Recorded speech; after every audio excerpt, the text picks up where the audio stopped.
Markets are moving as if nothing has even happened, man. Right? Which is so bizarre to me. Right? Nasdaq still pumping up. No major sell-offs yet. Right?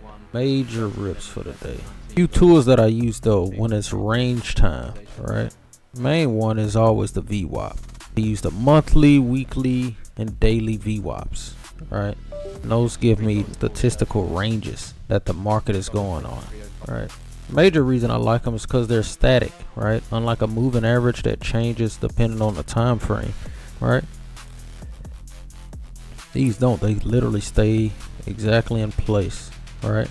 And then you can start picking out your plays perfectly. Right? As we started breaking here, we targeted here, and this is just the top part of this range. Right? So the VWAP, and then also you have the volume profile. It just shows you exactly where, right, volume is hitting. Right?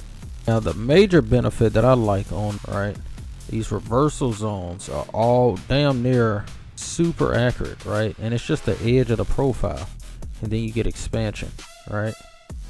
And this is expanding the profile. But look at this, right?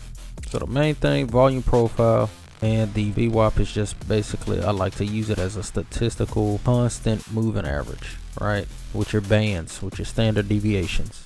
And then I like to just trade above or below it, right? Depending on the strategy, right? But as you could clearly see here, once we reached above here, it was game on, right? Move started breaking out of the first standard deviation here and holding, and there you go, right?